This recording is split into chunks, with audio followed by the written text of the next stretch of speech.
Welcome back. Today, I will show you an action-adventure film from 2016 titled Captain America: Civil War. In 1991, the brainwashed super-soldier James "Bucky" Barnes is dispatched from a Hydra base in Siberia to intercept an automobile carrying a case of super-soldier serum.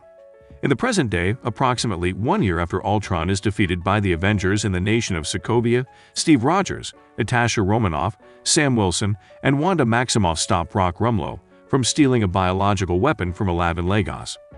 Rumlow blows himself up, attempting to kill Rogers.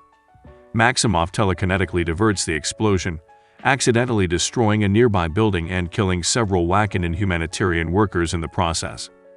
Thaddeus Ross, the U.S. Secretary of State, informs the Avengers that the United Nations (UN) is preparing to pass the Sokovia Accords, which will establish a UN panel to oversee and control the team. The Avengers are divided. Tony Stark supports oversight because of his role in Ultron's creation and Sokovia's devastation, while Rogers has more faith in his own judgment than that of politicians. Meanwhile, Helmut Zemo tracks down and kills Barnes' old Hydra handler, stealing a book containing the trigger words that activate Barnes' brainwashing. At a UN conference in Vienna, where the Accords are to be ratified, a bomb kills King T'Chaka of Wakanda. Security footage indicates the bomber is Barnes, whom T'Chaka's son, T'Challa, vows to kill.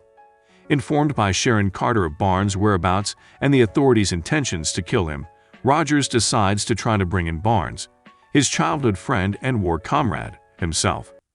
Rogers and Wilson track Barnes to Bucharest and attempt to protect him from T'Challa and the authorities, but all four, including T'Challa, are apprehended by the Bucharest police and James Rhodes. Impersonating a psychiatrist sent to interview Barnes, Zemo recites the words to activate Barnes' brainwashing. He questions Barnes, then sends him on a rampage to cover his own escape. Rogers stops Barnes and sneaks him away. When Barnes regains his senses, he explains that Zemo is the real Vienna bomber and wanted the location of the Siberian Hydra base, where other brainwashed Winter Soldiers are kept in cryogenic stasis.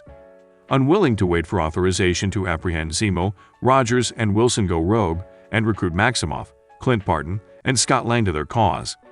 With Ross's permission, Stark assembles a team composed of Romanoff, T'Challa, Rhodes, Vision, and Peter Parker to capture the Renegades. Stark's team intercepts Rogers' group at Leipzig/Halle Airport, where they fight until Romanoff allows Rogers and Barnes to escape. As Rogers and Barnes are escaping, Rhodes is inadvertently shot down by Vision and becomes partially paralyzed. The rest of Rogers' team is captured and detained at the Raft prison, and Romanoff goes into exile. Stark discovers evidence that Barnes was framed by Zemo and convinces Wilson to give him Rogers' destination. Without informing Ross, Stark goes to the Siberian Hydra facility and strikes a truce with Rogers and Barnes, unaware that they were secretly followed by T'Challa. They find that the other super soldiers have been killed by Zemo, who then shows them footage that reveals that the automobile Barnes had intercepted in 1991 contained Stark's parents, whom Barnes subsequently killed. Enraged that Rogers kept this from him, Stark turns on them both, leading to an intense fight, in which Stark destroys Barnes' robotic arm, and Rogers disables Stark's armor. Rogers departs with Barnes, leaving his shield behind. Satisfied that he has avenged his family's deaths in Sokovia from the Avengers' actions by successfully fracturing them, Zemo attempts suicide, but he is stopped by T'Challa and taken to the authorities. In the aftermath, Stark provides Rhodes with exoskeletal leg braces that allow him to walk again, while Rogers breaks his allies out of the raft.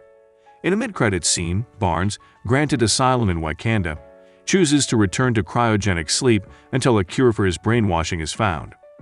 In a post-credits scene, Parker explores the features of the web shooters built for him by Stark, and the movie ends. Thanks for watching.